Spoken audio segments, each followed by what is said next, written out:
Law हम लोग पढ़े 5 लॉ, वो भी यूज हो जाएगा। आप देखिए ये 3/4 लिखा है ना, क्या यहाँ हम लोग 3/4 लिखा, यहाँ 3/4 लिखा, 9 में 3 लिखा, 16 में 4 लिखा, तो क्या ये भी 3/4 है कि नहीं?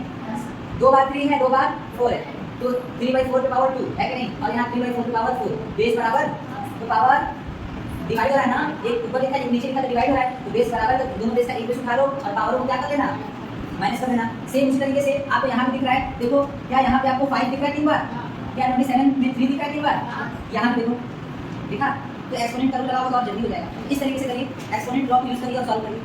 चला नहीं, क्या लिखा है, -3/4 raise to the power of 4 into 125 divided by 20, नीचे क्या लिखा है 5/3 raise to the power of 2 into 9/16 and raise to the power of nothing.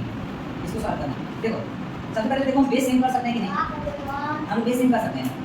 इसको भी इस फॉर्म में लिख सकते हैं और इसको भी इस फॉर्म में लिख सकते हैं, लिख सकते हैं। चलिए लिख देते हैं, ये लिखा -3/4 raise to the power of 4। अब देखो मैं इसको कैसे लिखूंगा, मुझे 125 दिखते ही अब 3 टाइम्स 5 दिख गया, क्या दिख गया 3 टाइम्स 5, तो और नीचे 27 दिखते ही मुझे 3 टाइम्स 3 दिख गया। तो मैं ऐसे कर सकता हूँ कि नहीं, 5/3 और raise to the power of, बताओ अरे 3/5 और 3/3 हो गया कि नहीं।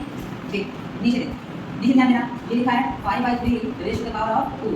अब मुझे 9 दिखते ही 2 बार 2 टाइम्स 3 दिख गया और 2 टाइम्स 4 दिख गया, यानी 3/4 कितनी बार दिख गए, कितनी बार दिख गए, 2 बार दिख गए दोनों। अब आपको साथ-साथ दिख रहा है, देखो 3/4 यहाँ भी 3/4, यहाँ भी 5/3, यहाँ भी 5/3, तो हम लोग लॉ ऑफ एक्सपोनेंट यूज कर सकते हैं कि if the bases are equal then we can subtract the exponent when there is divide between them. जब दोनों नंबर्स के बीच में डिवाइड होगा और बेस सेम होंगे तो हम लोग एक्सपोनेंट को क्या कर देते हैं, माइनस कर देते हैं ना। तो चलो पहले दोनों बेस का एक बेस उठा लो, तो हम एक तो -3/4 है, एक 3/4 है, तो कौन सा वाला है।